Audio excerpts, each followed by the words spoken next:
en un startup es muy importante tener un equipo que sepa fracasar y que pueda sobrellevar lo que conlleva el fracaso y que no se vea como tal, ¿no? Sino se vea como esta área de oportunidad donde, ok, esto es una prueba, es a prueba y error, y el fracasar no tiene que ver con el conocimiento o el expertise de alguien.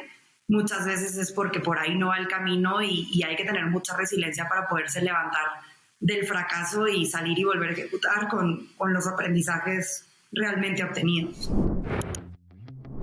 En este episodio entrevisto a Natalia Rico, Head of Operations de H20 Capital y ex-Head of People de Rappi, el unicornio al cual llevó de 40 a 3.500 personas.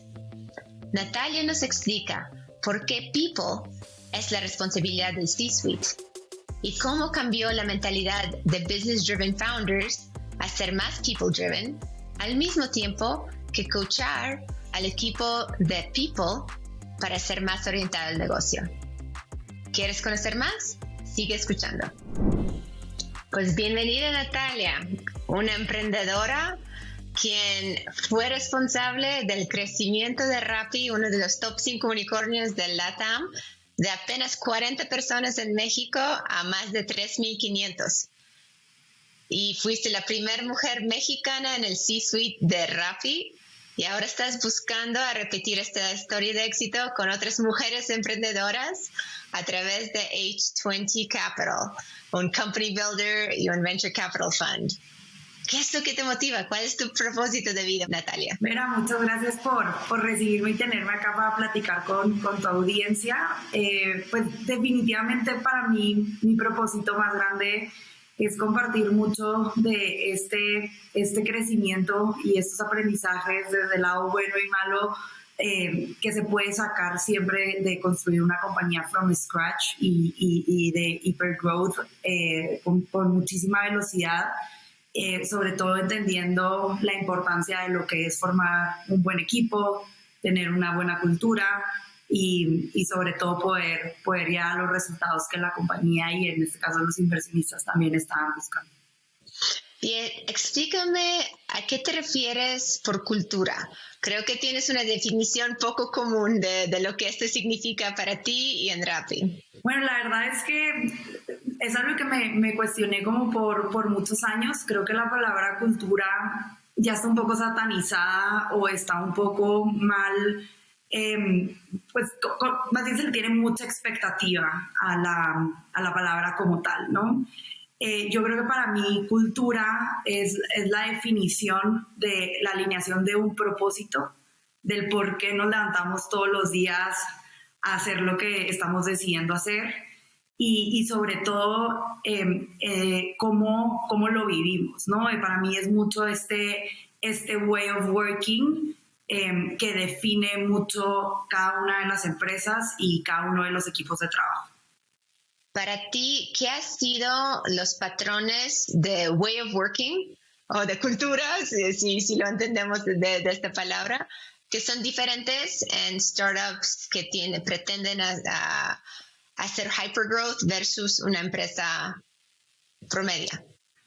Yo lo definiría en 3 cosas. Uno es sobre todo la primera, y creo que es la más importante para mí, y ahora hace mucho sentido toda esta rapimafia y toda esta gente que ha salido a emprender, porque definitivamente una startup se construye con mentalidad y una forma de trabajo de un entrepreneur. Todos tenemos, que es la segunda, que es el accountability, todos tenemos como esta mindset de entrepreneur, con muchísima accountability y como tomar riesgos y ser responsables en nuestra ejecución. Es mucho de pensar en estrategia, pero que la estrategia no es suficiente, ¿no? Hay que poner en práctica lo que se diseña y se hace en un papel para saber que pues realmente funciona, y hay que hacerlo con velocidad. Y yo creo que lo tercero es la resiliencia. En un startup es muy importante tener un equipo que sepa fracasar y que pueda sobrellevar lo que conlleva el fracaso y que no se vea como tal, ¿no? Sino se vea como esta área de oportunidad donde, ok, esto es una prueba, es a prueba y error, y el fracasar no tiene que ver con el conocimiento o el expertise de alguien. Muchas veces es porque por ahí no va el camino y hay que tener mucha resiliencia para poderse levantar del fracaso y salir y volver a ejecutar con los aprendizajes realmente obtenidos. Y cuando estás hablando del primer punto, que tener personas que son emprendedores, que son dueños, imagino, que de su parte del negocio, ¿qué es lo que tú ves en el mercado para la guerra de talento? ¿Cómo consigues distinguir a esas personas emprendedoras versus pues, un candidato promedio? Es súper buena pregunta porque primero, pues el mercado se ha ido transformando un montón, ¿no? O sea, si nos vamos 7 años atrás, cuando yo tenía mi agencia de recruiting en México y que todavía no el ecosistema de startups y de tecnología no era tan fuerte como hoy, era muy difícil convencer a la gente de venir a construir algo desde cero, ¿no? Porque no estaba inculcado en nuestra cultura ni en nuestra educación el cómo no voy a tener un job description, cómo mañana puede que mi rol cambie o qué título es exactamente el que voy a tener. Después, en las primeras épocas de Rappi también fue difícil convencer a la gente de venirse a construir esto, y llega un punto en el que la empresa crece, el equipo se robustece y tienes gente tan inteligente trabajando ahí que ya la gente empieza a querer ser parte de esto. Y al final sí es como una escuela, ¿no? Una vez que la escuela Rappi te enseña esto y alguien más se va a otra empresa, se lleva y se lleva esa misma cultura. Me parece que en un proceso de recruiting hay muchas formas de poder saber y preguntas que no hay respuestas buenas ni malas, porque yo siempre he dicho, son solamente formas distintas de trabajo y en estas preguntas sí es muy importante saber pues si la persona realmente está dispuesta a venir a diseñar y a ejecutar, sobre todo, ¿no? La persona que habla mucho de estrategia, de management, depende también mucho del rol. Es importante traer esos perfiles, pero también hay que balancearlos con gente que esté dispuesta pues a remangarse las manos y a hacer las cosas para que realmente pasen. A mí me gustaba mucho, o sea, me gusta mucho porque hasta la fecha sigo haciendo mucho recruiting y me gusta mucho, y creo que es muy importante alinear expectativas, ¿no? No vender un rol que podría llegar a pasar, sino vender una expectativa de lo que se necesita. Una persona que te pregunta por el job description, creo que es una pregunta muy importante y muy válida que cualquier persona la haría. Y lo importante no está en que te hagan la pregunta, sino más bien en cómo reaccionan ante tu respuesta, que es, yo te estoy trayendo para que tú hagas tu job description. El título va a ser importante, más no es completamente relevante, porque pues hoy hay empresa, nosotros somos dueños de construir este futuro y que en 1 año o 2 años realmente puedas llegar a ser este head o este C-level, o incluso como founding team, que es un caso que a mí me pasó, y es pues no pensar en que te vas a quedar en el puesto más alto, sino el legado que le vas a dejar a la compañía es seguir trayendo equipo y seguir trayendo talento, y eso eventualmente va a ser traer a tu propio jefe o alguien que sea, o formar un equipo de personas mucho más inteligentes que uno mismo, ¿no? Entonces creo que es mucho un tema como de mindset. Hay veces en las entrevistas que hay gente que ni te lo pregunta, hay gente que se emociona un montón por lo que le estás diciendo,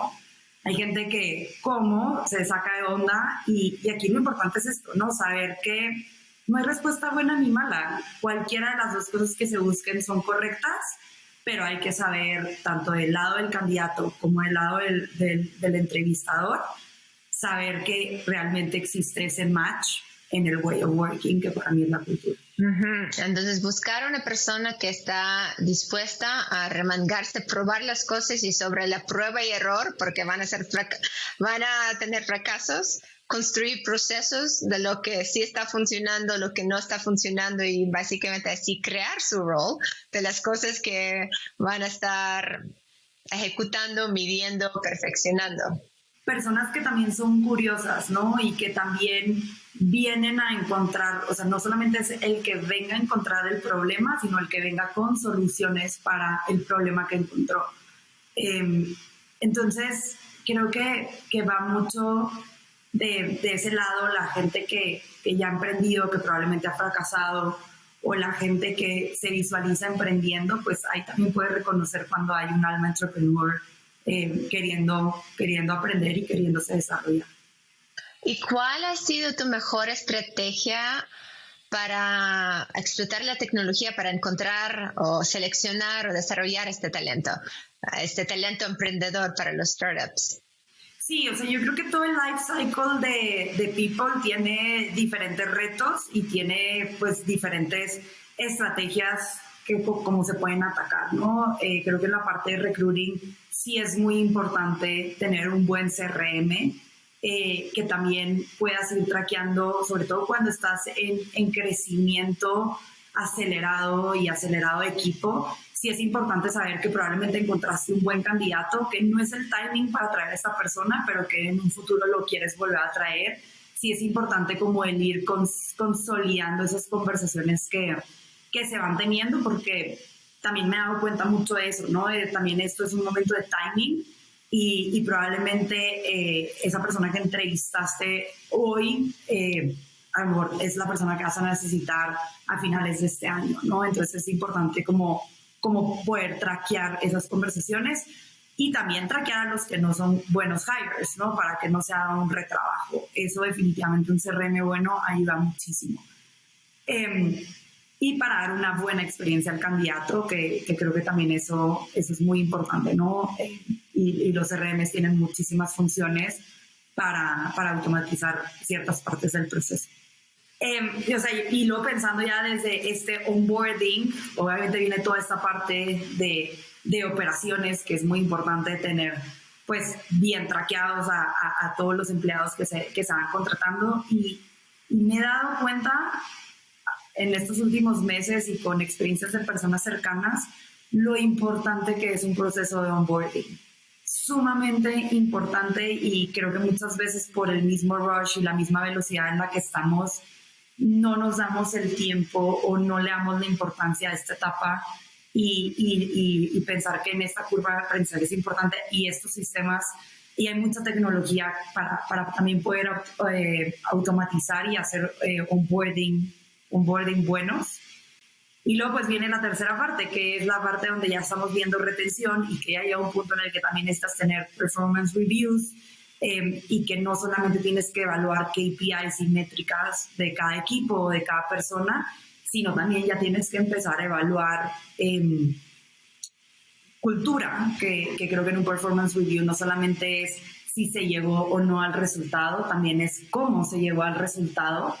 Y sobre todo también, y esto nos tardamos un poco de tiempo haciéndolo en Rappi, pero creo que como un aprendizaje muy bueno es el NPS. El NPS es muy importante no solamente a nivel compañía, sino también a nivel equipos, a nivel área, y creo que el way of working y la cultura la va haciendo mucho el manager, la va haciendo mucho el equipo, y esa es una métrica que cualquier manager o cualquier área debe tener, el NPS de su equipo, ¿no? Entonces, sí creo que a nivel de métricas y como aprendizaje, yo sería de las cosas que si hoy volviera a hacer Rappi, hubiera implementado por mucho tiempo antes.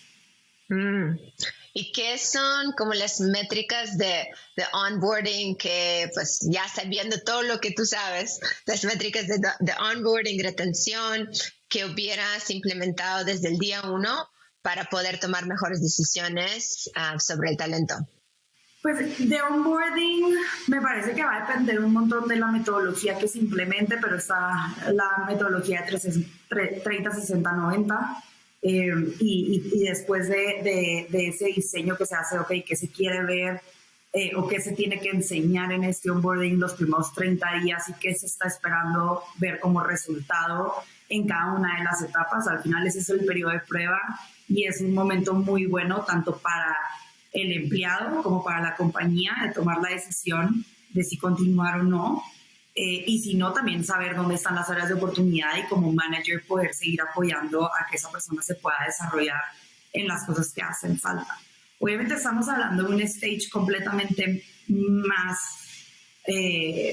pues sí, un stage mucho más avanzado, porque pues ahí ya tienes que tener un poco más de job description, ya tienes que tener un poco más estandarizado las áreas y no en un tan early stage, ¿no? Entonces, creo que eso es muy importante, tenerlo muy claro en qué stage estás. Creo que en todas las áreas es muy importante, más bien, no creo, estoy segura que en todas las áreas hay métricas que realmente impactan al negocio y que realmente impactan a los equipos de trabajo. Y mucho del aprendizaje en Rappi fue las métricas pueden cambiar. O sea, tampoco es buscar este perfeccionismo, decir, ok, esta es la métrica que me va a funcionar de aquí en adelante. No sabemos.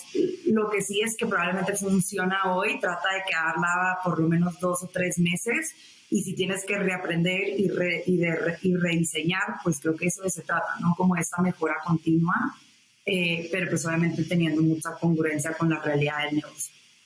Y ahora estamos hablando de métricas de recursos humanos y seguramente lo estabas traqueando como manager de atracción de talento, luego como head of talent, pero luego llegas al C-suite, la primera mujer mexicana en el C-suite de Rappi y transicionas también al rol de head of growth e e-commerce.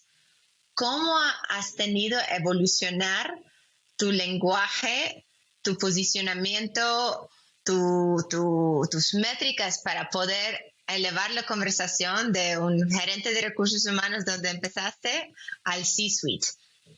Yo siempre me he considerado, digo, y ahora le pongo nombre y apellido porque antes no tenía tan claro este skill mío, pero siempre fui muy business driven. Y creo que a diferencia de muchas personas del equipo de People, por meterse mucho a la parte de People, se nos olvida este otro lado que es importante, entender el core del negocio, entender cómo funciona, entender las métricas del negocio, si es GMV, si es revenue, si es TPV, no importan las métricas que sea, pero el cuestionar el por qué, o sea, creo que todavía hay un camino educacional muy grande que tenemos que hacer para la gente de People y no es un área administrativa, no es un área que paga la nómina y hace recruiting y that's it. Entre más estás conectada con el negocio, más facilidad vas a tener en cada una de las etapas en cada una de las áreas de People, desde recruiting, vas a tener mucho más claridad de qué es lo que necesitas, qué skills se requieren para cada uno de los puestos.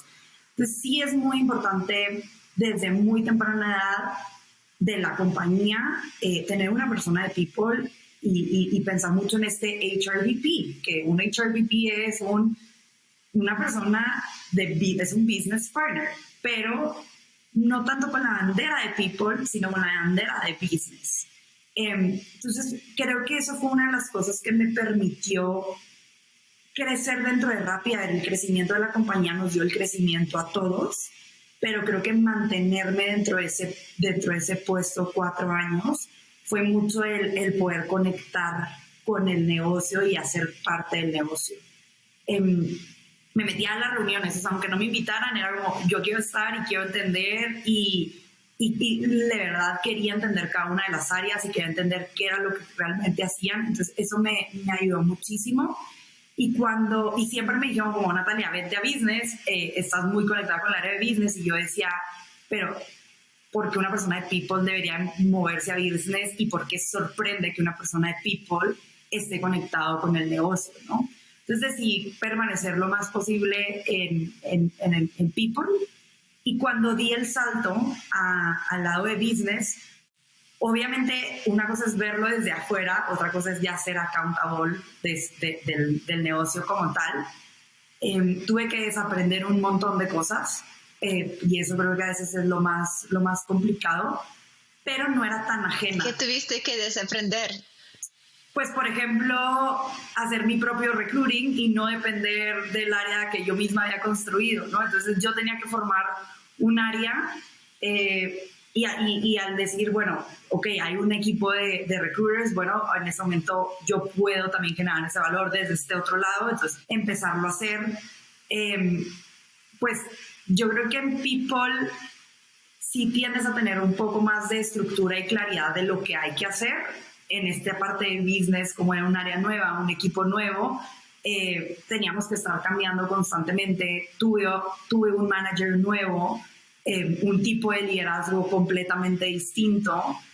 Entonces, pues, desde ahí, ¿no? Desde encajar desde el otro lado.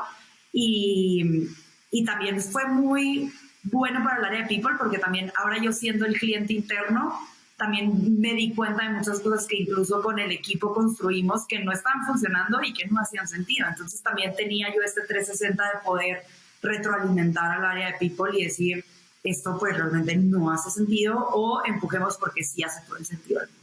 ¿Y por qué sigue siendo sorprendente ver a personas de People mover al área de business? Seguimos del C-suite delegando preguntas, temas de People, de cultura a recursos humanos, en vez de encargarse de esto desde el C-suite. ¿Qué es lo que nos falta para que no sea una sorpresa, para que sea lo común? Yo creo que hay responsabilidad por ambos lados, ¿no? Desde el lado del negocio como desde el lado de la gente y de lo que se cree que es People. Entonces, definitivamente se tiene que redefinir la creencia del valor que el área puede traerle a la compañía. Ahora que trabajo con varias startups desde el fondo, me doy cuenta que cuando un founder es people-driven, People se convierte completamente estratégico para la compañía y las cosas pasan. Cuando el founder ni siquiera entiende realmente el valor que una persona de People le puede traer, pues desde ahí ya empieza el área de oportunidad, ¿no? Entonces, lo primero sería tener muy claro cuál es ese valor que la gente de People puede traer a nivel estratégico y a nivel de negocio. Segundo... ¿Y te ha tocado coachar founders que eran business driven a moverse más al lado de people driven? Pues de esos son los que más hay. Ok. Sí. Y cuéntame, ¿cuál es tu secreto de cambiar el chip de un founder del business a people? Lo que he notado es que los que quieren cambiar ese chip fue porque ya experimentaron en otras compañías, ellos como empleados, estar en una compañía que no fuera people driven. Entonces, cuando te pasa eso y tú ya lo vives a nivel empleado y ahora tienes la oportunidad de tú ser founder, dices, ok, esas son las cosas que no me gustaría repetir o son las cosas que no quisiera hacer porque lo viví como empleado. Ya ya viene la empatía desde la vivencia, ¿no? Entonces, ahí hay un tema interesante.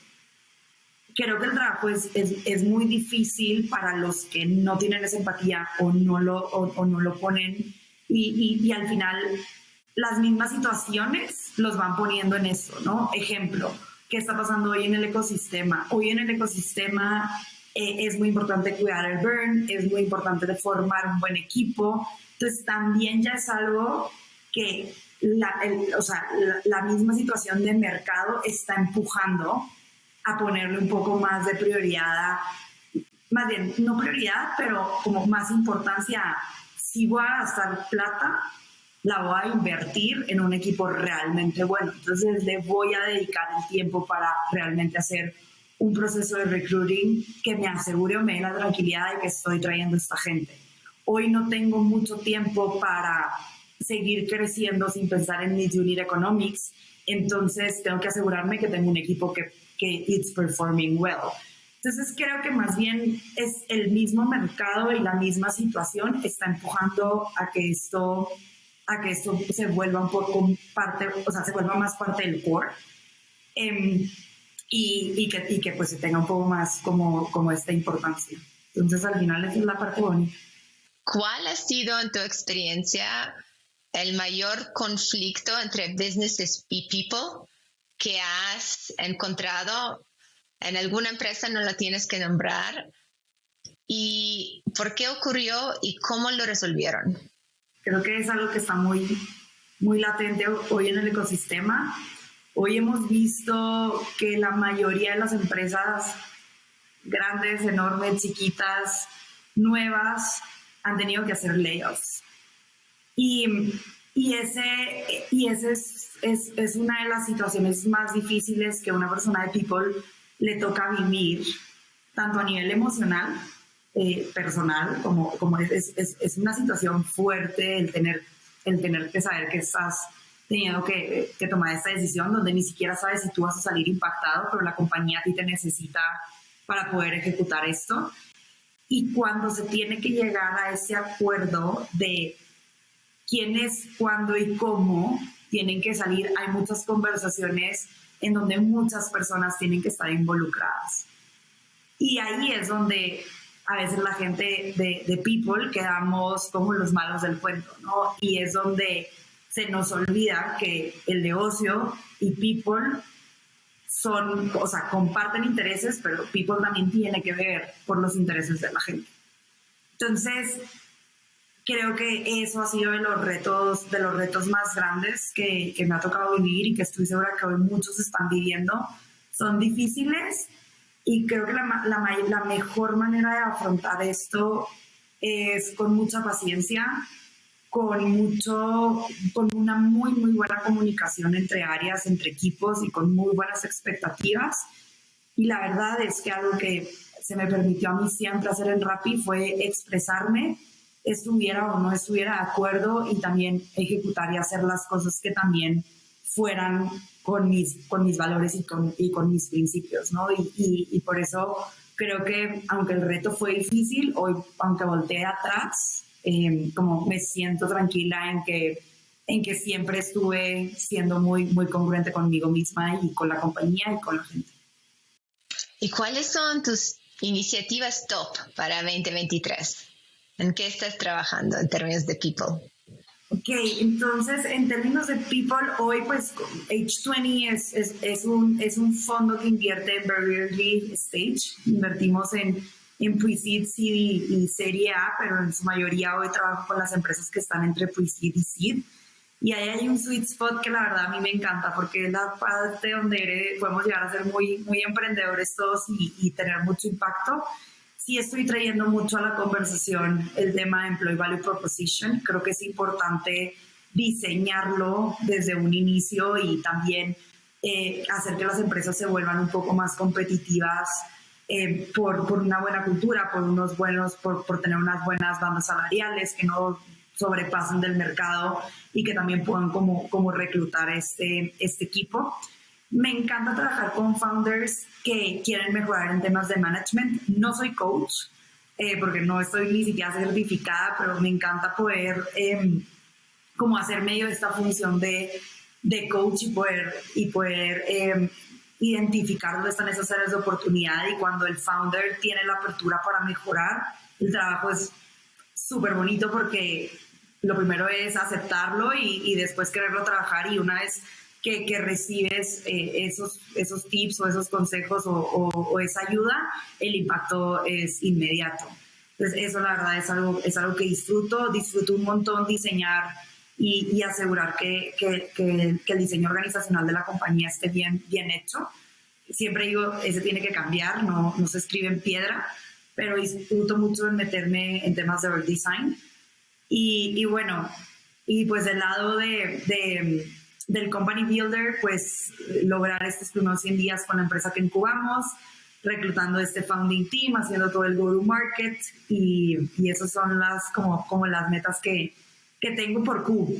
Me cuesta un poco de trabajo ver todo a muy largo plazo porque me gusta estar en constante cambio y no casarme con una o dos metas anuales, sino ir modificando y ir viendo ese impacto. Creo que hay mucho trabajo por hacer en el mundo del VC, muchísimo. O sea, hoy que me toca estar de este lado, me doy cuenta de muchas cosas que trabajando juntos con el emprendedor y con otros VC se puede lograr. Entonces, me encantaría que logremos ser un poco más disruptivos y que logremos, pues sí, conectar y tener mejor relación con los founders, más allá de dar la plata, ¿no? Dar la plata no te gana la confianza de los emprendedores y hay que dar resultados para ir ganando esa confianza. ¿Y qué es lo que falta a los VCs latinoamericanos para tener el mayor éxito con su portafolio? Que el impacto realmente sea medible, como entender si hay donde se puede generar impacto, como enfocarte en esa una cosa que vas a generar impacto y no tener conversaciones de todo un poco, que muchas veces esas conversaciones tienden confundiendo más al emprendedor que ayudando, ¿no? Entonces, creo que es más sano y más honesto decir como en esto no te puedo ayudar o creo que esto lo puedes sacar tú solo, que como querer solucionarlo aunque no haya mucho más allá de impacto que hacer, ¿no? Entonces, no hacer como apoyo superficial, pero enfocarte en lo que tú sabes bien, lo que tú realmente puedes agregar de valor a este founder, y enfocar todo tu apoyo y todo tu tiempo a esto. 100%. Súper. ¿Y cómo podemos encontrar más información sobre ti? Bueno, la verdad soy muy poco activa en redes sociales, pero en LinkedIn, Natalia Rico, siempre lo tengo abierto, es mi red social que más uso. Desde ahí siempre estoy y pues en H20 Capital, mi correo es n.rico@h20capital.com. Súper, pues muchísimas gracias por tu tiempo, Natalia. Gracias, Vera, por invitarme. ¿Tienes alguna experiencia relacionada con este episodio que quieras compartir? ¿Quieres que hagamos alguna pregunta concreta en próximos episodios? Deja tus comentarios abajo. Gracias por tus ideas.